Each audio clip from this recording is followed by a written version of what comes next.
You're listening to In My Humble Opinion with Maxilia Robinson and Charles Lewis. Only on 101.3 Jams. Okay, family, we're back.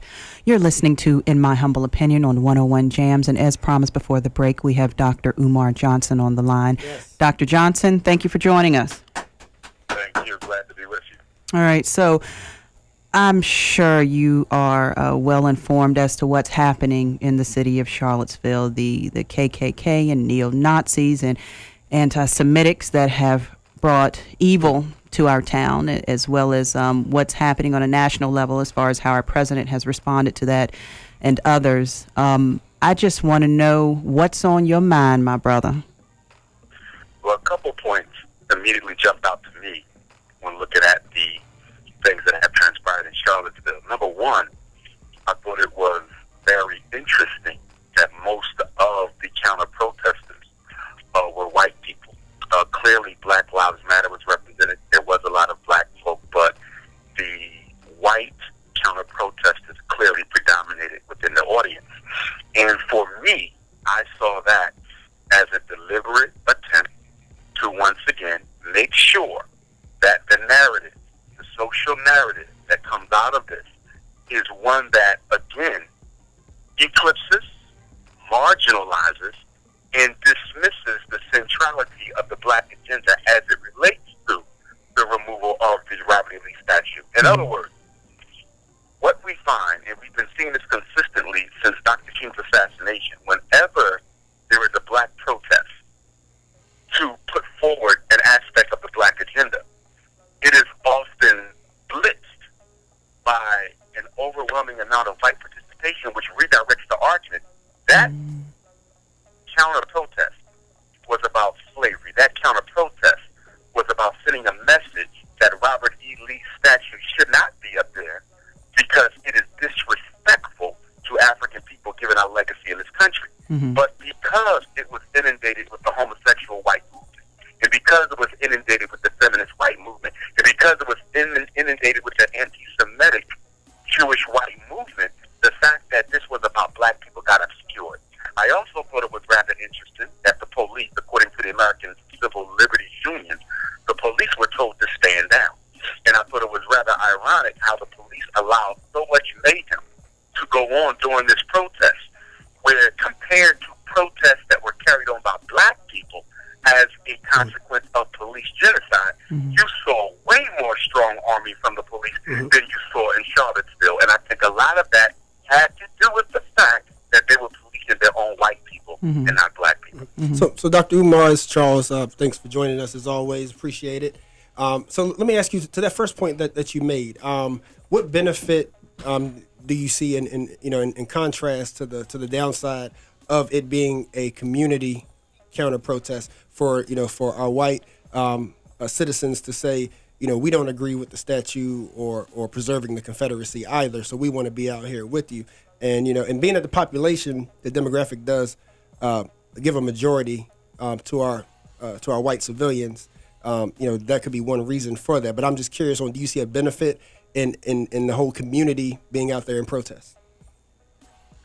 No, I don't. Because what happens is whenever white people get involved in any type of a serious black undertaking directed at putting a microscope on the needs of black people, it automatically changes the narrative. Number one, it weakens the strength of the Unapologetically African Front. It weakens our ability to speak firmly about racism when you have white people advocating with you.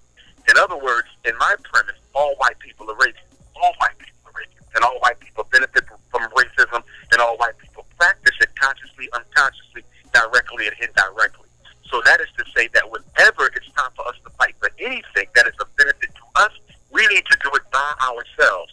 Whenever we allow other people to get involved in a black struggle, it weakens the narrative and it redirects the conversation. But Dr. And I think one of the reasons why the police were told to stand down is because they wanted this to be violent, white on white, so that it allows for a platform to be re-energized so that the feminist movement, the LGBT movement, and the anti-Semitic movement can now resurge themselves into the talk around social issues in America. Now, I think this is very much a setup.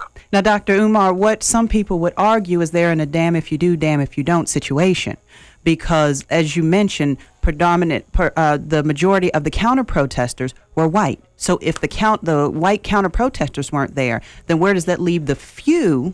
We were there, but the few African Americans that were there, would we have even had that counter-protest at all? And so some white people may argue that if I speak out for you, you got a problem. If I sit back and say nothing, you got a problem. What do I do? Well, for me, and my position on that is I would want white people to be very clear that I never want them involved in black issues, because you can't show anywhere in our 398-year history in the United States of America where white participation in a black struggle has ultimately benefited that struggle. There's no evidence of that, so I wouldn't want them involved at all. And it has nothing to do with a hatred, but it has to do with making sure we stay focused on this as a black agenda. And let us be clear, those white folk were not out there to defend black people. Those white people were not out there to march for black people. They were not even out there to protest the statue. They were out there to challenge the alternative right movement as it relates to their own agenda. For example, the alternative right movement is clearly a sexist movement.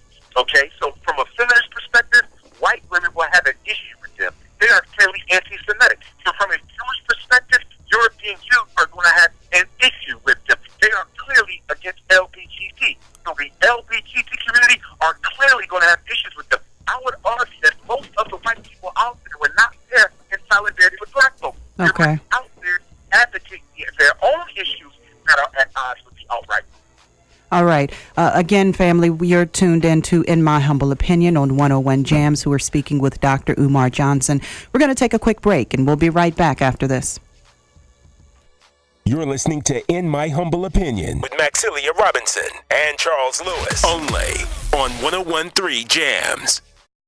101 Jams is a non-profit community radio station. It is our mission to educate, inform, and entertain our listeners with local and national news and events while providing you the best of classic and new hip-hop and R&B. The views expressed on 101 Jams belong to those expressing them and do not reflect the views or beliefs of 101 Jams, the board of directors, or its parent company, Air Mix Virginia. To find out more about how 101 Jams serves your community, visit our website, 101jamz.com, or facebook.com/101 Jams.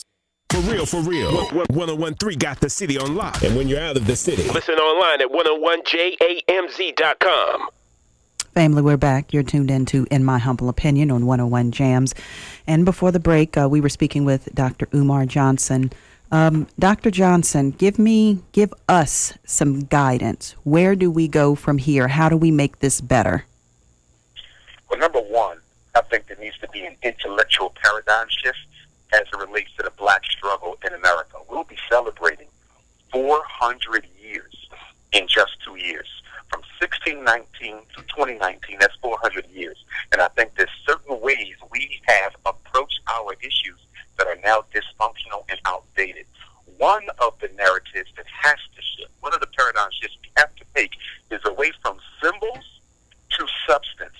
To give you an example, when that white man walked into the church in South Carolina, Charleston, Dillon Roof, and murdered those brothers and sisters, one of the things that the state government of South Carolina was able to effectively do was shift the narrative away from social justice, political justice, economic justice, and they reduced the entire aftermath of the Charleston Nine to simply taking down, the Confederate flag from the State House. Look at this situation in Charleston, Virginia. I can see the local government and the state government attempting to do the same thing. We're going to take this statue down and give black people a symbol of advancement. Barack Obama, his two-term presidency, a symbol of advancement. And we have been a sucker for symbols of advancement, and we have to move towards substantive change. We need to see substantive change, not just symbols, because when people can take symbols, then tokenism becomes the primary strategy that the power structures want to use to give black people the illusion of inclusion. So what we need to be working for is systematic change in discrimination, systematic elimination of bias, systematic elimination of disproportionality, systematic elimination of discrimination. need to be looking at how the systems can change to better serve black folk. And the number one system would be our access to capital, our access to organized wealth in large amounts so that we can rebuild the infrastructure of our community. If it's one thing that keeps black America where black America is, excluding our celebrity, because most of them will not even be allowed to help us the way in which we need to help, we need to be able to access capital. And that is the one thing we can't access. It is the one thing that everyone else can access. And that's why they can come into our communities and do better than we can, although we've been here 400 years. They have only been here 4 years, and they can build infrastructure better than us because they have that access. It's the economic racism, I would argue, is at the basis of all of the discrimination we face. Okay, okay.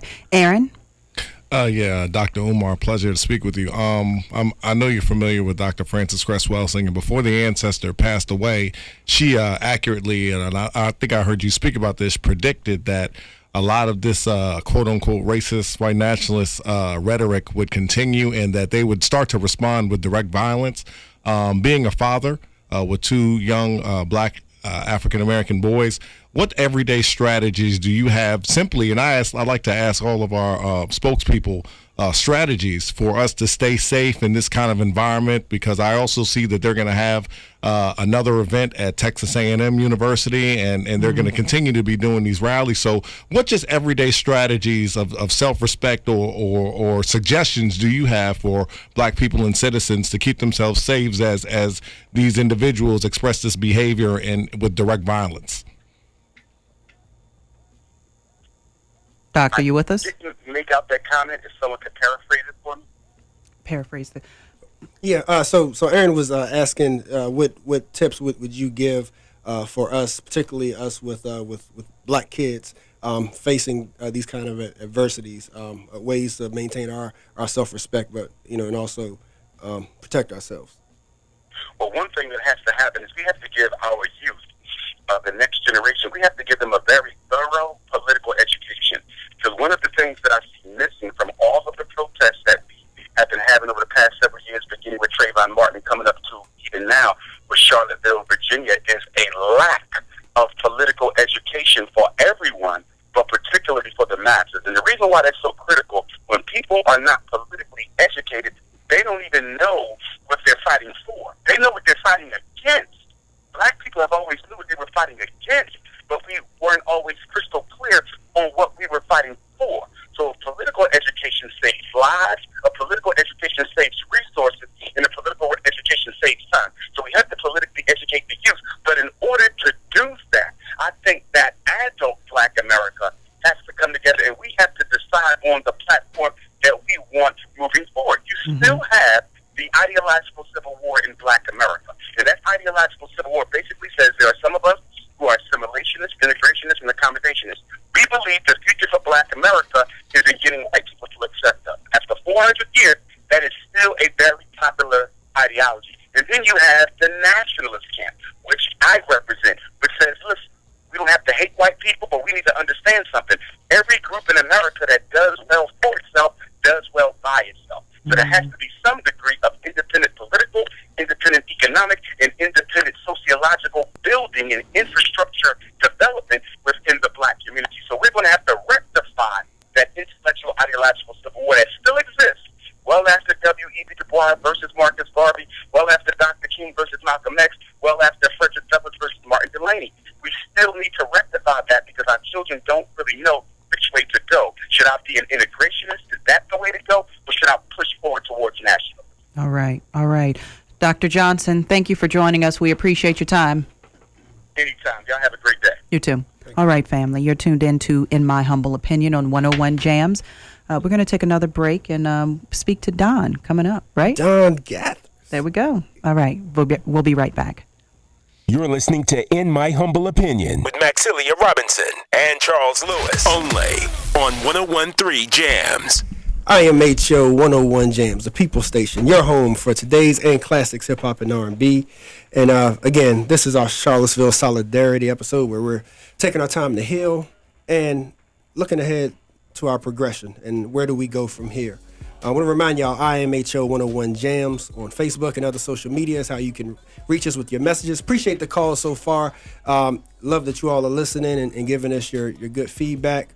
And make sure, if you feel the need, 434-422-9101 is the number to WVI up here. So without further ado, brings us great pleasure to have the esteemed local activist.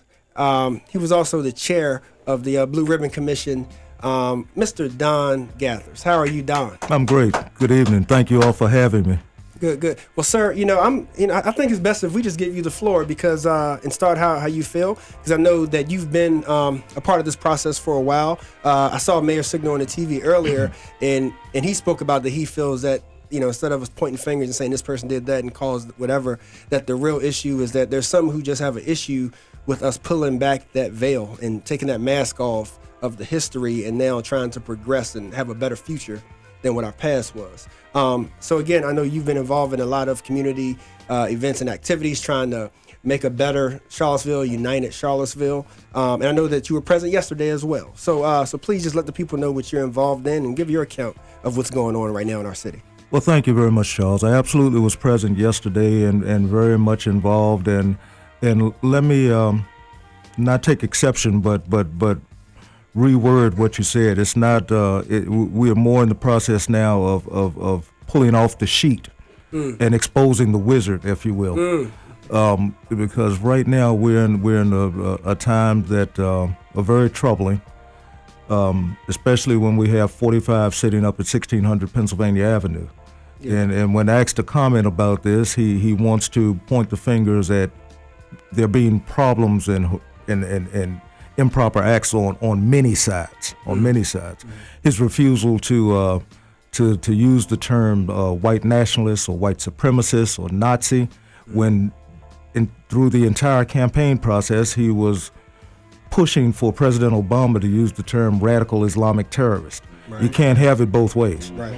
He needs to say exactly what it was, and while I don't agree with their politics, I applaud the Republicans who have come out and have called him on that and have said those exact things. That's exactly what it was. It's domestic terrorism, and the people like Jason Kessler and Richard Spencer are complicit in those deaths, and not just the death of Ms. Heyer from yesterday, but also the two state troopers who died in the helicopter crash. They are all complicit because without this vile and venom that they brought to our city, none of this would have happened. Right. It's a sad commentary on the state of our society today, and we can always look back and say this could have been done, this should have been done, but there are way too many things that should have happened differently yesterday that just didn't. So Don, with your community involvement, what are some of the things that you saw leading up to yesterday? And I ask that not to just bring up the past vainly, but so we can learn from our history so we don't repeat it. Well, and until we get it right, until we do learn the lessons, they're going to continue to come back. And they continue to populate our area, our 10 square miles, because we haven't gotten it right yet. And the thing is that there were so many things that were askew on yesterday. When the Klan was here a month ago, they were put in a cage, if you will. They were pinned in a square, and the police built a barricade, a human wall, between the white supremacists and the protesters, the counter-protesters. That didn't happen yesterday. In many instances, these people were a foot, 2 feet away from each other, and these guys came in with the intention of doing damage. They had their AK-47s, they had their AR-15s, they had their machetes, they had their sticks. They even brought in bottles of urine to throw at the crowd and cans of concrete. Yeah. So they had every intention of doing just as much violence and damage as they could to persons here who didn't agree with their agenda. So let me ask you a question on that point. Why didn't that stop our city from rejecting their permit, being that they were obviously inciting violence and that these groups have a history of violence? Because according to the federal judge who lifted the injunction and allowed them to go ahead and have their clown parade, if you will, at Emancipation Park, the thing is that their First Amendment rights granted them the opportunity to do that, regardless to how hateful that their speech actually is. I was under the impression that the city could have shut it down as a public safety concern, but the judge completely denied that notion. I have a question for you, sir. All right, going back in time, we know that when it came to the Klan, that they had their claws into the higher-ups in police force, judges, Absolutely. different things. Absolutely. We know that. In today's time, there were so many things that I saw that I thought were illegal. Bulletproof vests in Virginia, I thought was illegal. Having a knife over 6 inches was supposed to be illegal. There were so many different things. Covering your face is illegal. Like, it was so many things that were not they didn't step into, that it was almost like, that's why I asked the young lady earlier, were they afraid? Were they afraid that if I intercede, it's going to make them act up? You know what I'm saying? So if I don't say nothing and let them do what they want to do, which infringes on the rights of everybody else, all the innocent people. Right. Why do you think they allowed that to take place? Sadly, and I truly hate to say this, and maybe I'm just speaking for myself personally, I think in many ways they wanted it to happen. And it's sickening and it's repulsive and it's repugnant, but I sit and I watch the police stand off in the distance as these interactions happened. And these fights broke out, these melees erupted, and if indeed they did come and intercede in any way, it was well after all of these actions had already started and taken place. Whereas they could have taken a proactive approach, built a human wall and a barricade between the two groups, the two factions, and much of that would have been quelled. It never would have reached that point. So I have to say that them taking the approach to just stand off in the distance and in many instances just watch, they wanted this type of thing to happen. I know that 3 of us here at the station went to some of the meetings where they were like, this is what we're going to do. This is how we're going to keep you safe. Anybody got anything to say? You know what I'm saying? They assured us of our safety here. And none of those things took place. So if they called for a call of action for people to come and meet at churches and discuss these type of things, for me, it makes me kind of standoffish, because it's like, okay, are you blowing smoke at me? You know what I'm saying? Because at the end of the day, if I, as a person of color, do something to protect myself, I have to worry about how you're going to react towards me. There's so many instances on TV where people get killed and we have it videotaped and nothing is done. So do I not go out there and represent myself and tell you that I don't like what you're doing in my city? Or do I go out there and then I almost have 2 separate entities against me at the same time? Well, so what do you do? And before, when the Klan was here, people were arrested, the counter-protesters were arrested for wearing masks after the tear gas had been deployed. We had people who were, there was a gentleman who was standing in the sidewalk, in the crosswalk, and suddenly he came and got scooped up, apparently for nothing more than standing there holding a skateboard in his hand. The police literally swarmed in behind him, grabbed him from the back, lifted him up, and took him into jail for doing nothing, for standing there. When it was declared a state of emergency and the park was ordered cleared before, and they said that it was an unlawful assembly, we had counter-protesters who were arrested. That didn't happen yesterday. They pushed the white supremacists out of the park, didn't arrest them, just pushed them out of the park after it had been declared an unlawful assembly. There are just so many things that have to be answered for yesterday, and somebody's got to be held accountable for it. I'd like to ask you a question. You see a lot of people, especially on social media, who thanks City Council and thanks Vice Mayor Dr. Wes Bellamy for bringing this to Charlottesville. I personally do not agree with that. You know, I haven't read anything where they're actually thanking the people that are actually responsible, like Kessler and the like. So I'd like to get your comments on when people say thank you for bringing this to Charlottesville. You know, Wes did it as a response to someone's desire in our city. It's his responsibility to adhere to the people that he serves. Okay, and he acted on something that's a hindrance or an oppressive symbol for the people in the city of Charlottesville. So I don't see where he did anything wrong. I see where he served the people, and when he serves them, you can't pick who you serve. You cater to everyone, right? So I'd like to get your comments as far as the people that are blaming him for bringing them versus blaming the people that actually are responsible for this. It in a word, it's shameful. And the Daily Lack of Progress ran that inflammatory article 2 days before this event descended on our town. As I told the people in church this morning, the devil came to Charlottesville and he brought the full fury of hell with him. And in many ways, he was openly invited and welcomed and accepted. We talked about the mission of the police is to protect and serve. And in so many instances, it seems as though they were protecting the white supremacists, and they forgot the back half of that mission, to serve the citizens of the town that live here. And we've got to come to a point where we hold people accountable for these things. As I said, I wish that it was some way that Kessler and Richard Spencer could be held, because they're complicit in this. Were it not for that the level of demonism that they brought here into this town, none of this would have happened. And we got to keep focus on the fact that all this was over a piece of rock. It's just a hunk of granite.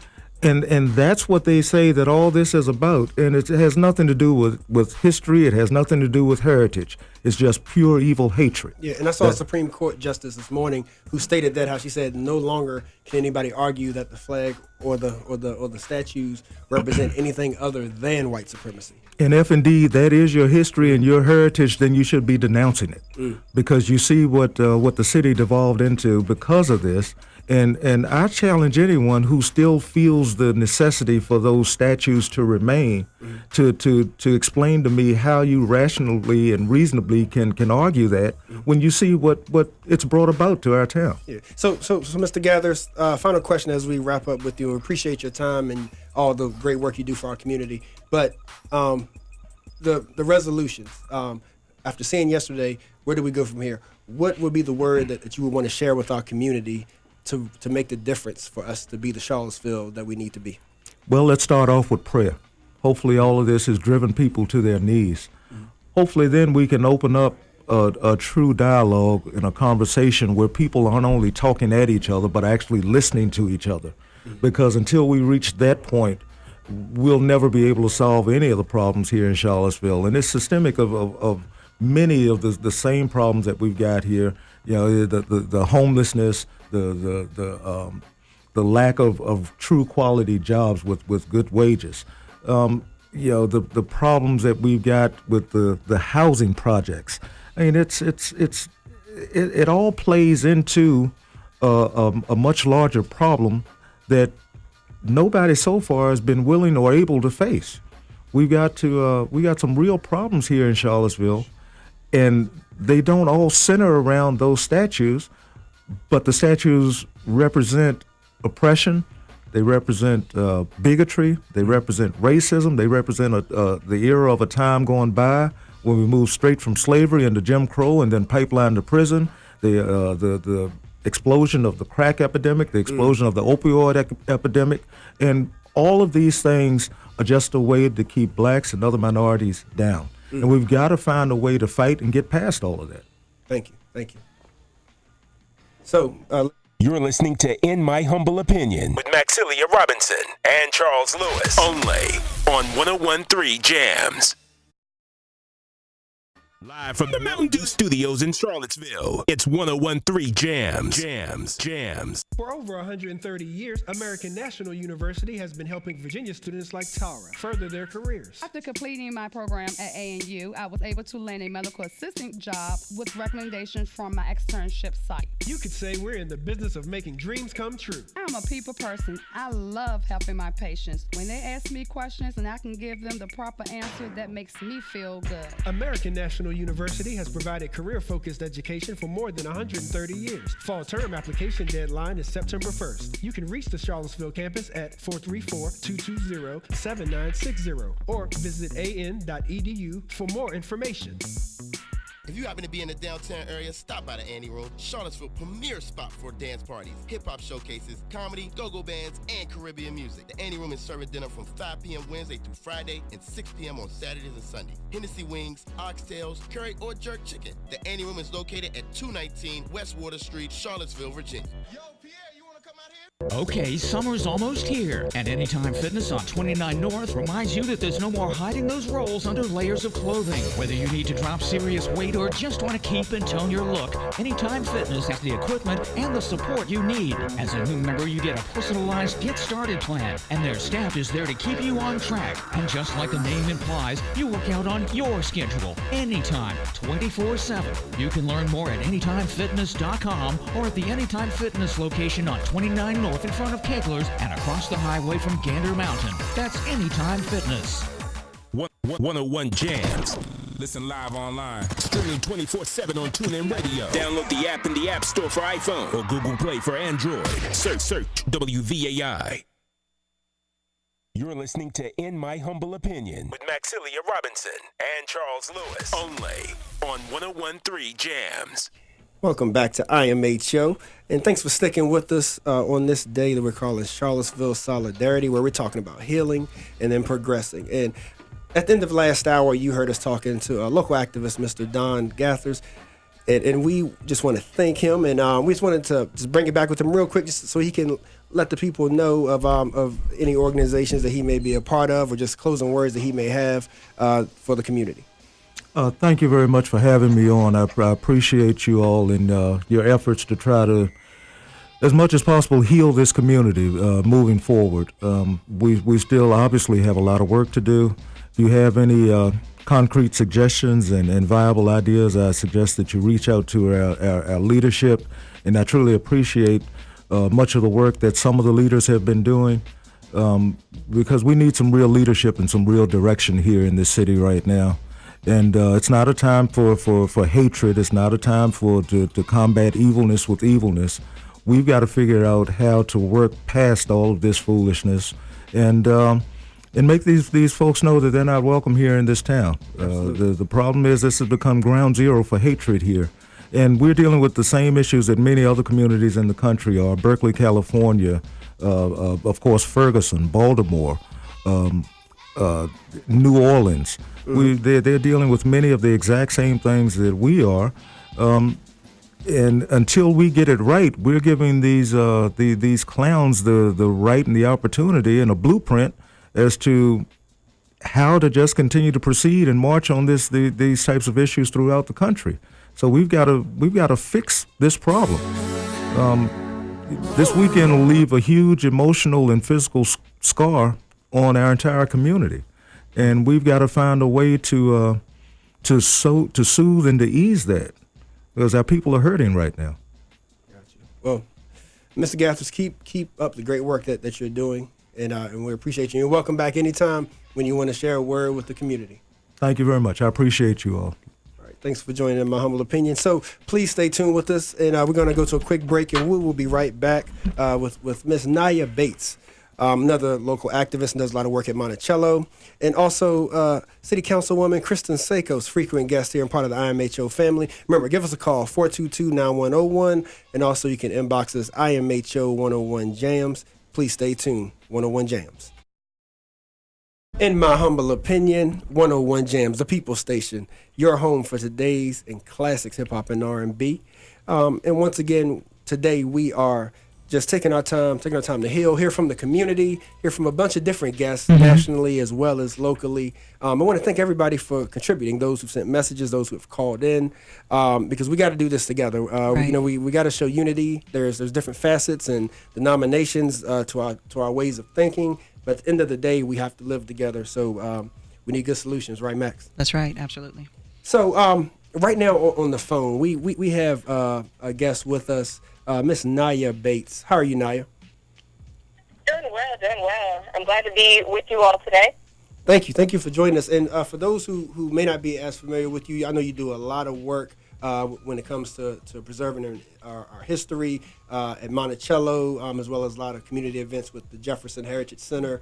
And you are a local activist. I remember back in July, well, first I'll say I know you always have great insight, and I love reading your posts that you share with the community to help inspire us.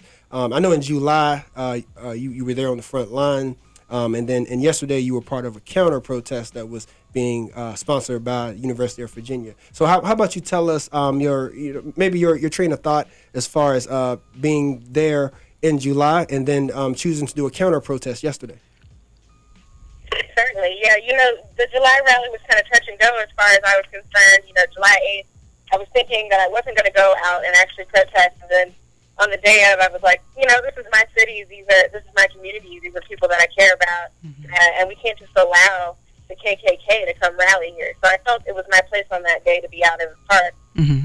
Yesterday, I felt like there were enough credible threats of violence, especially after watching the scenes that unfolded Friday night outside of the University of Virginia and the St. Paul's Memorial Church. I just didn't think that I would be safe if I went downtown. And so I opted instead to participate in the University of Virginia's teach-in, and we did a panel on preserving local African-American heritage instead. So, we were there from 11 to noon, and then the rest of the day was canceled because of the things that were unfolding downtown. Right. And thank you for that and all of your service. So let me ask you, the events that you saw take place yesterday, and the feedback that I'm sure you've gotten from different associates here locally. What's your takeaway? Like, how are you feeling today? What stage are you at right now in your activism and what you think should be done next? I've been struggling all day to kind of articulate my feelings about yesterday's event. It was really hard to turn on CNN and see scenes that were reminiscent of Ferguson, of Baltimore, of Berkeley, of all of these other places that are struggling with the same issues across the country, and realizing that those scenes, that violence, and that kind of pain and torment was taking place in Charlottesville. And I think it just reminds me that we need to stay committed to opening dialogue about our history, about our present, about our public landscapes and our memorials, and just really have these conversations. I think if we don't resolve these issues, we're going to continue to see things like yesterday play out in the streets. Right. And Naya, something I respect about you is that you're a great mediator. So let me get your opinion on the two sides of our community, so to speak. Those who want to go out and want to be forceful and loud, in the face of oppression, or, versus those who don't think that we should really put ourselves in that type of danger. There's other systematic, strategic things that we can do. So I want your opinion on that, because I know that you're a great mediator with that. I know you work with people on both sides. So what's your thoughts on that? Thank you for that. Personally, just from my own opinion, I think that there's a space for people to be on both sides of the movement. Looking historically at things that have happened, the civil rights movement, women's suffragette movement, all of these things involve what is known as like the public activism component, things like directly confronting the opposition. And then there's always this counter movement or corresponding movement that's happening behind the scenes. People who are writing, people who are researching, people who are reporting, and people who are passing along the information. And I think you need both. Yes. I think you need both to make this successful. And I would like to see moving forward that our community is able to realize that we can all move differently and still achieve the same goals. Yes, absolutely. And that we should work together in doing so. Naya, hi, this is Max. Got a question for you. When you talk about having dialogue on something as sensitive as race and racism, what information, wisdom can you share with us about how to proceed with something like that? Because that's a tough topic. So everyone is afraid of being called a racist or being offended or, saying something that's touching. So then how do you begin to have those tough conversations with all of these feelings and emotions and then expect to come out on the other end of it? Hey, Max, I'm sorry. Don't mean to cut you off, but Naya's having a problem hearing you on the line. Okay. So you can I'll get you to come in the other studio room with us real quick. So sorry about that. Little technical difficulty. So with the phone line. So we're gonna have Max repeat that question. All right, Naya. Thank you. All right. Sorry about that, listening audience. So my question to Naya is what insight can you share as far as having that dialogue that you say we so desperately need pertaining to race and racism? Because it's a difficult conversation to have, especially when everyone's being afraid of being called a racist or a bigot or offending someone. So how do we go into that with like minds and come out on the other end of it with some type of real resolution? Definitely. That's something we struggle with every day at Monticello. We're always trying to create these inclusive dialogue situations where we can bring people to the table to have conversations about race, about the legacy of slavery, about what we need to do moving forward. And I think what has proven successful is to come to the table and set the expectation that these are the types of conversations that we're going to have. For instance, when visitors come to Monticello and they're doing a slavery tour, most of our guides will preface that tour with, hey, I know you're here on vacation. I know you're all here for different reasons, but today we're going to have a difficult conversation about race and slavery at Monticello. And I think as a community, in having these conversations, if we can set some boundaries, we can understand that our goal is to create understanding and not to change someone's mind, I think we can have a productive dialogue.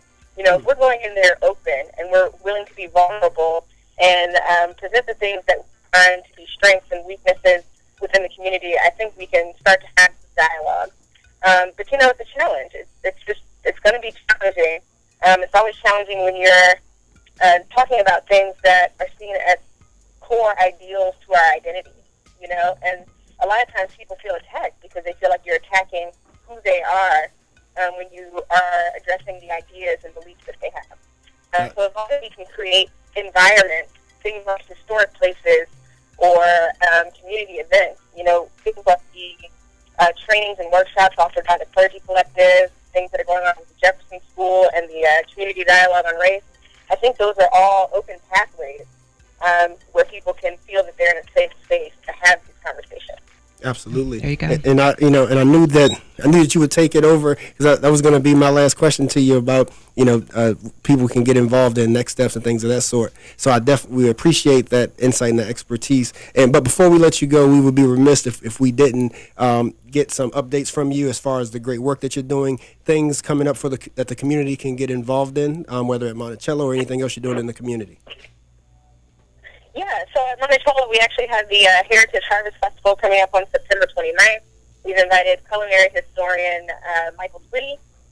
He's got a new book called The Cooking Gene, which talks about African-American heritage and cooking and recipes as it relates to family and genealogy. So he'll be doing 2 talks during the weekend. We're excited to have him. And, of course, we have the ongoing work. We're working to restore Hemmings Room, some of the spaces that are associated with the enslaved community at Monticello. So we really just want to, provide as many opportunities as possible for people to engage with this history and to learn the facts and be prepared to have these dialogues. Awesome. Well, Naya, please keep up the great work, and please join us at any time. We appreciate you. Great. Thank you so much for having me today. All right. And that was Naya Bates, ladies and gentlemen, on In My Humble Opinion, 101 Jams. Please call us up. Let us know. IMHO 101 Jams, 422-9101. Any comments or questions? And we're going to keep it going, but we're going to take a quick break. And as I said, we are joined in studio by none other than City Councilwoman Kristin Szakos, a fan favorite. And we can't wait to talk to her and get her insight from the city. You don't want to miss it. We'll be right back. 101 Jams is a nonprofit community radio station. It is our mission to educate, inform, and entertain our listeners with local and national news and events while providing you the best of classic and new hip-hop and R&B. The views expressed on 101 Jams belong to those expressing them and do not reflect the views or beliefs of 101 Jams, the board of directors, or its parent company, Air Mix Virginia. To find out more about how 101 Jams serves your community, visit our website, 101jamz.com, or facebook.com/101 Jams. You're listening to In My Humble Opinion with Maxilia Robinson and Charles Lewis, only on 101.3 Jams. In My Humble Opinion, WVAI 101 Jams. want to thank you all for listening today. Razor, Maxilia. That's right. Yours truly. We're in studio today. We just had to go live, guys, because we have a lot of heavy hearts in our community. We have a lot of questions. We have a lot of people wanting to know how to feel safe. A lot of people want to know, how did this happen, and where do we go from here? But we do realize that we want to show all due respect to those injured and lives lost. That's right. The officers, as well as the young lady, Heather Heyer, because right now is a time to heal. Because there's a time for everything, and we just got to make sure that right now we are allowing due process while we try to stay positive and think about our progression and look towards the future, of course. But we have in studio with us City Councilwoman Kristin Szakos. How are you, Ms. Szakos? I am fine. Good afternoon. Thank you so much for joining us. Always, whenever we call on you, you're willing to speak to the community, and we are very grateful for that. We don't take that for granted. Well, y'all are doing important work, so I'm glad to be here. Thank you. We just want to be the people station and be a voice for the community. Absolutely. So, Kristin, how did we get here? if I can ask that question. I know that's a loaded question, and there's a lot of fingers being pointed, but as you know, we're not here to do that.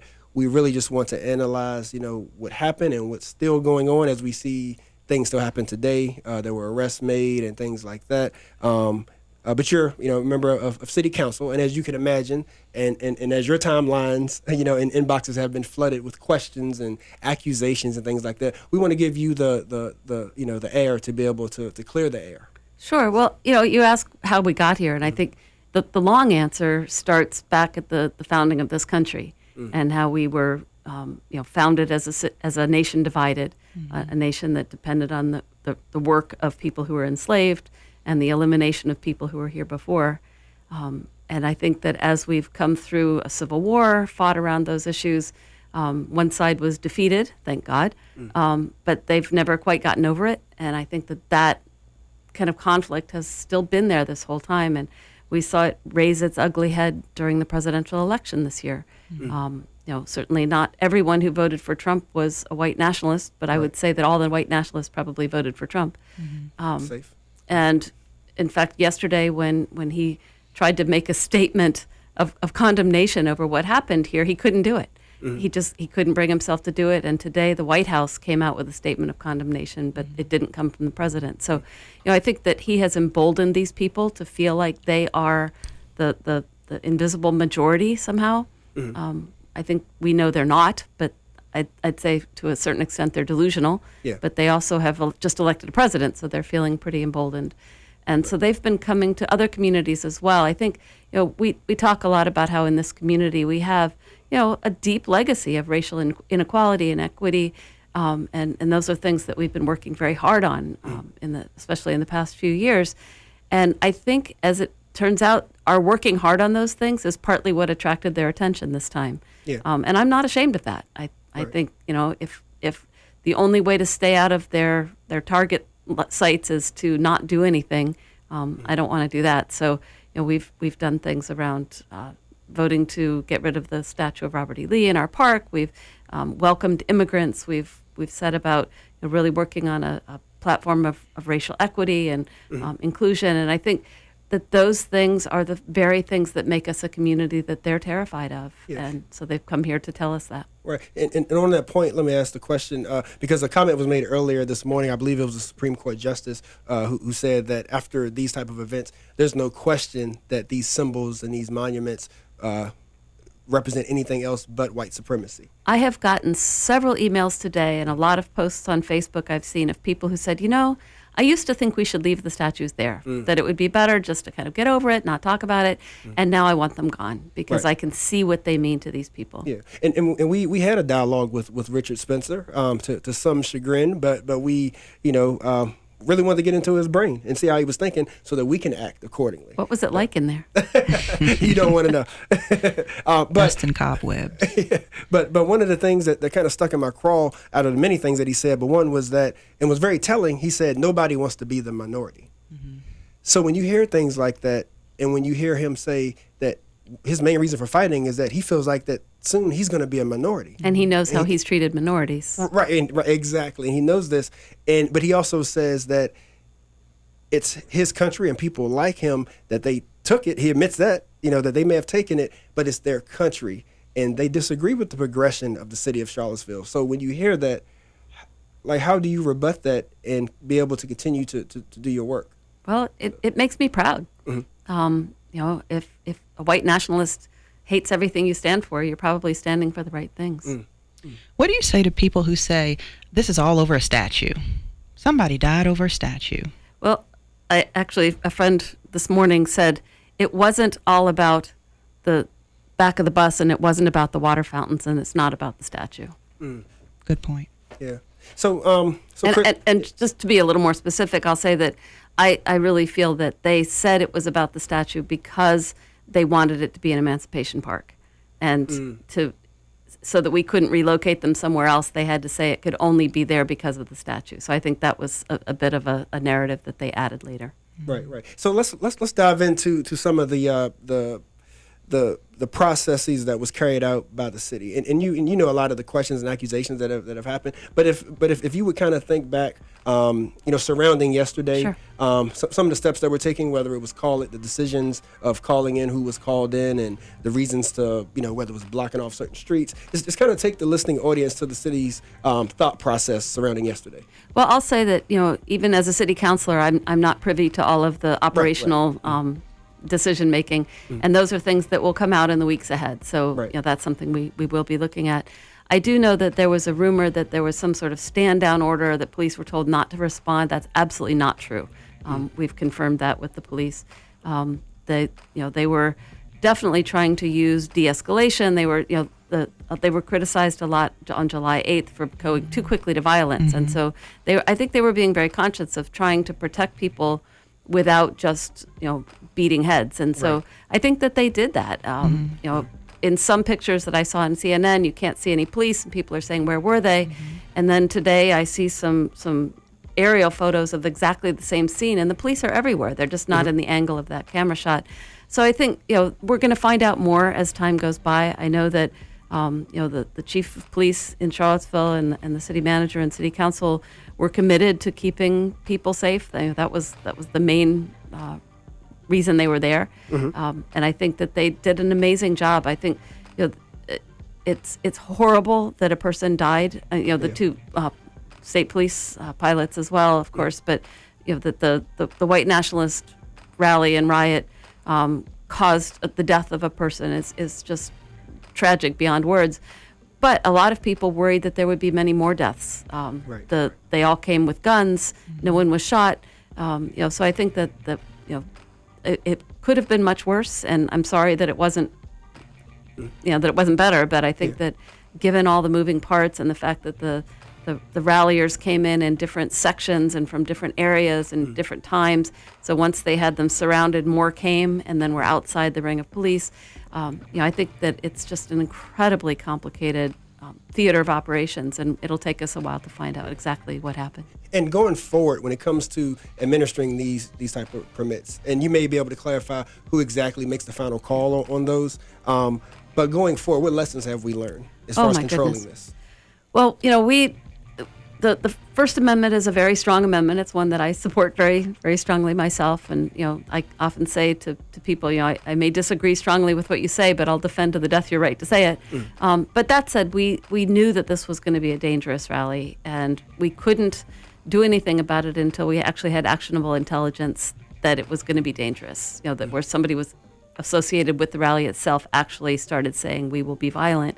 And that did happen last week. And so we made the decision to move the rally to McIntyre Park because it wouldn't be so hemmed in, it wouldn't be so tight and difficult to maintain spaces between the different parties. And a federal judge overruled us and said, you can't do that. They have to be in Emancipation Park. So, I don't know how well that judge is sleeping, but I assume that he felt that that's what the Constitution called for, and that's how he ruled. I think it was an unfortunate decision. Yeah. So maybe share with us your interpretation of the law when it comes to like what's lawful and like nonviolent, because a lot of people are saying that these are hate groups. Oh yeah. And a lot of people are saying they that totally are, and that they have a history that shows violence, and they're presenting themselves as welcoming violence or to administer violence. Indeed. Like, so is there any wiggle room there, if it's in regards to how the law is concerned? Not really. If you think about like people like the Westboro Baptist Church people who picket military funerals, I mean, there are some really horrible people who have the right to speak. And it's somewhat a moving target because different court rulings reset the law and reset the boundaries of what you can do. And courts have been ruling increasingly that there are very few things a locality can do to limit free speech. Got you. And Virginia, of course, also, unfortunately, is an open carry state. And so all these people coming in to, quote, speak can also be carrying guns. And there's nothing that we can do to stop that. So in my world, I kind of wish that things yesterday would have stopped sooner, because while people were marching into Emancipation Park, a lot of fighting broke out in the streets. With the events of yesterday having unfolded, can we now stop this group or groups like them that were in attendance from having future rallies? I have that same question. I hope we'll find an answer in the weeks to come. Okay. And then I have another question for you, and I posed this question to Don earlier.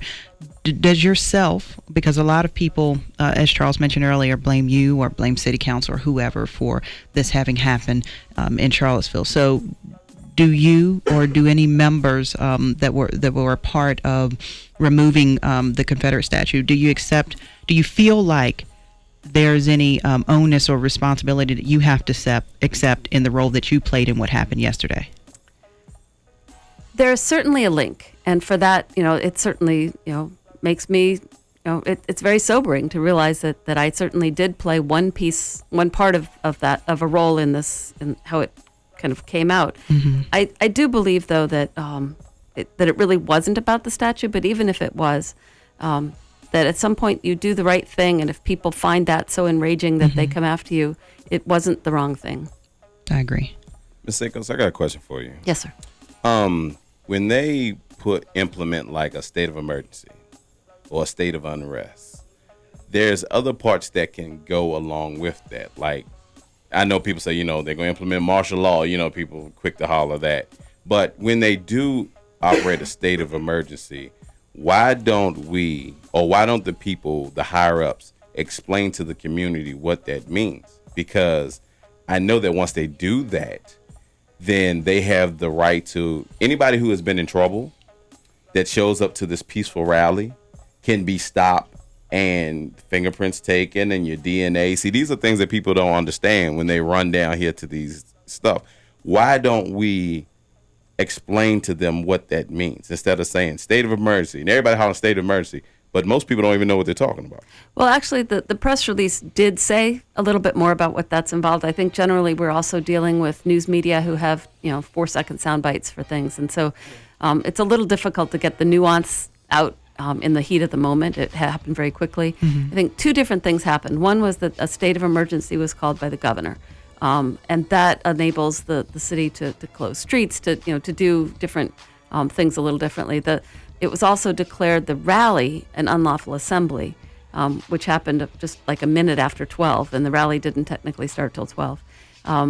And so at that point, you're not allowed to carry a firearm to an unlawful assembly. And so at that point, they could tell anybody who had a gun, they could tell them to leave, and they had to leave immediately. They could tell everyone to leave. And if anybody came toward it with a gun, they could be arrested. And so the rules changed a little bit at that point. Mm. And now, any insight that you can give us in regards to some of those key figures that we've seen in the news? Like, I understand that the one gentleman is in custody and has the driver of the car has been charged with second-degree murder. I've even seen one report to where Kessler was maybe arrested.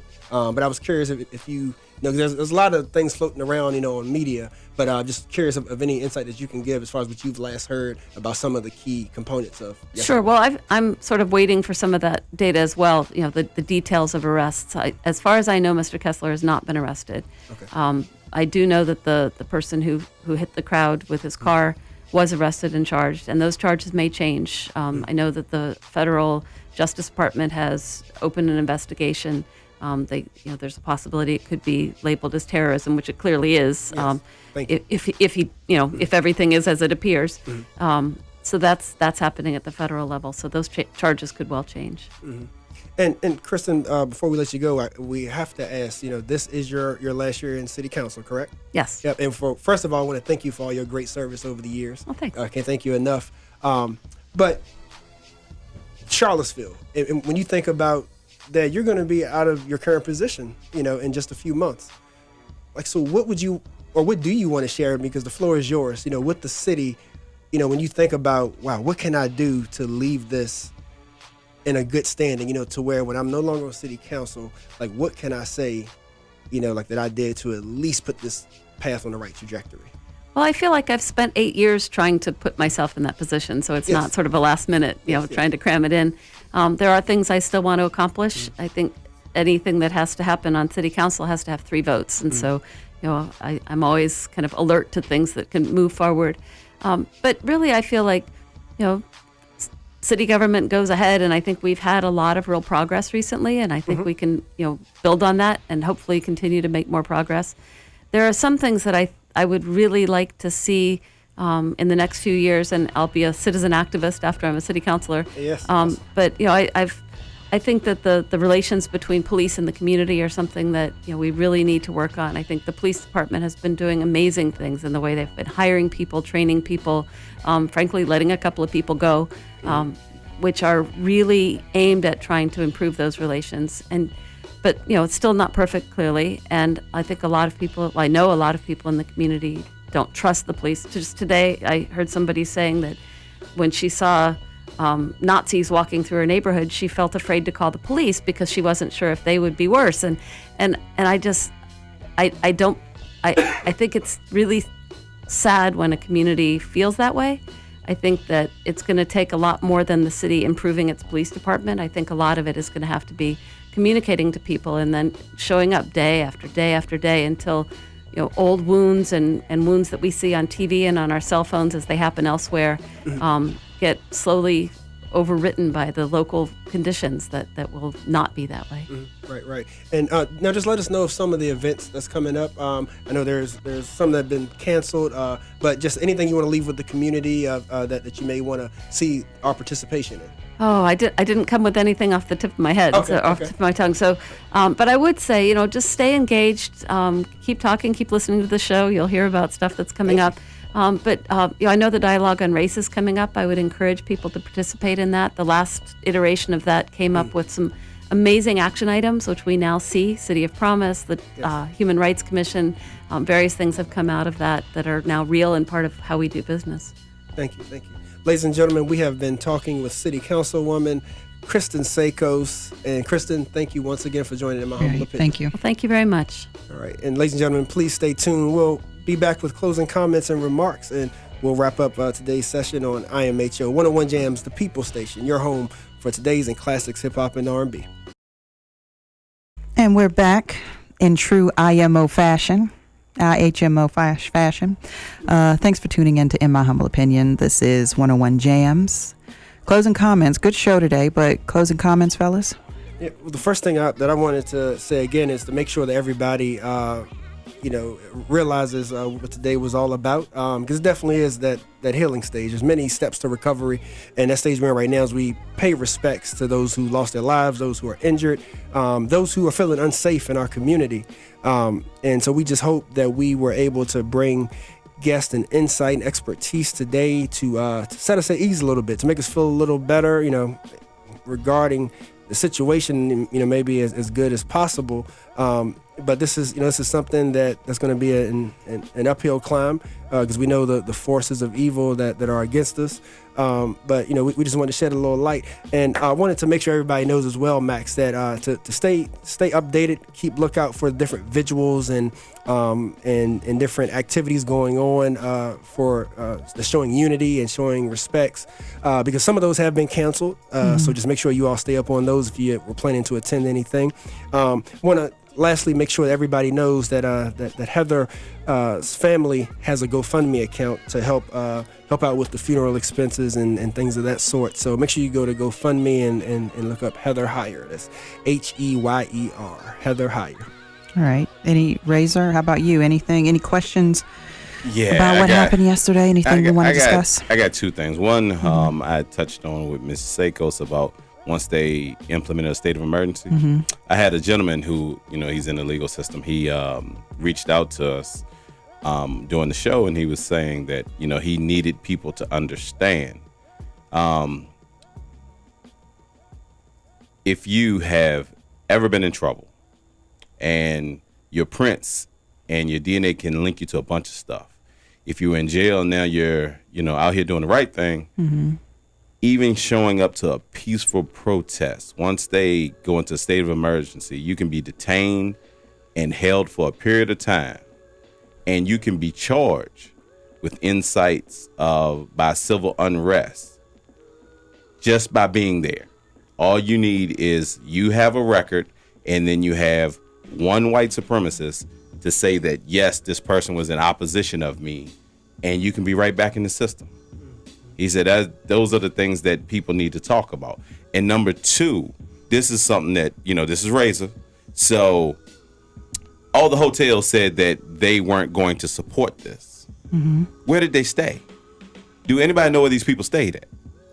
Well, I think to say all hotels, I don't think they all said that. I did see some backlash at the Boar's Head. So apparently some of these guys were staying at the Boar's Head, and I saw some records online about that was calling out the Boar's Head for housing them. Oh, okay. Okay. Also, didn't they have something late last night? What's that place at the backside of UVA? We had a family member that had a wedding back there somewhere. I don't know. I'm not sure. I don't really want to say the name, but there are places that supported this. Mm-hmm. So there is a right, and that's what I'm trying to get to. There has been people, white, black, everybody who is peaceful. There is a secret society going on. You know what I'm saying? People don't like to look at it like that, but these people operated in plain sight. Mm-hmm. We need to find out who these people are that are supporting these movements before we have more bloodshed. That's just Razor's take on that. Mm-hmm. Yeah, and I think a lot of people is going to be kind of like who voted for Trump. It's one of those kind of things where people will and let who you didn't. know. Yeah. People will only relinquish what they want you to know in conversation. Right. Mm-hmm. So I think we should dig into that, and I think people should be called out for lending a hand to this at all. Mm-hmm. Absolutely. Mm-hmm. As far as I go, I think I'll end the show the same way I started it. It's too much hate and not enough peace in the world. And when I heard the president's initial response, I was when I knew he was going to speak, I was hoping for some type of leadership and for something to be said that made me think. That humored me and said, I'm going to protect you and I'm going to take care of you and it's going to be okay. And I got zilch. Well, Max, he did do that. He did it for the white supremacists. Yeah, his response. He protected them. I didn't feel like he was informed. In my humble opinion, I didn't feel like he was knowledgeable personally about what was happening. It kind of felt like he was just reading something that he was being given. I felt like it was a general response, a broad response, and I agree with everyone else who says that he didn't speak to exactly what it was. And I'm sure all of you have seen the same things I've saw as far as David Duke responding to his comments saying, hey, slow your roll. Let's not forget who put you there. So, we can't, I don't personally feel like I can look to the president for guidance in this, or protection in this. So in that case, I have to look to myself and those surround me that are like-minded. And so that's my advice to everyone out there who is in opposition to this evil. I'm going to continue to call it that is permeating through the city of Charlottesville and through this nation. Okay. Yeah. So don't turn against each other. Join together, and fight against this thing. And so, like I said, just more peace. Yeah. And Max, if I can just add on that real quick too. We have to change the game. And you're right, working together. Like when we were talking to Naya, she mentioned how there's so many pieces, to the body. Every limb plays a part. And so when there's time for protests, but that's just one step. And so we got to change the game. Like we can't get mad at those who are trying to infiltrate the system, so to speak, and to make positive change. You know, so we shouldn't be mad at that. Everybody should be playing a part. We should be working together. And lastly, I've learned to call this a legacy. The South, the Confederacy. I don't like saying history anymore. It's a legacy because there has been terrorism done to Americans, Black Americans, Native Americans, poor Americans, regardless of what color you are. And so that's a lasting, living legacy. And it's one of the reasons why a lot of us can't get off our butts and really go ignite positive change, strategic, structural, Monday through Friday, not just when outright and KKK is coming to town, but Monday through Friday, long-lasting change. And we got to wake up. And I honestly believe that we shall overcome. Really, it takes some tough times. You know, what was accomplished all those years ago didn't come without a fight and unfortunately some bloodshed and some uprising in the streets. It didn't happen. You know, it wasn't a piece of cake, and so we shall overcome. Do not be moved. Stand your ground. Stand for something. Stand as long as you're standing for the right thing, for the advancement of minorities and those like you. Then continue to do what you do. We appreciate you. We applaud your efforts. We thank you for what you do, and you know, in my humble opinion, support you.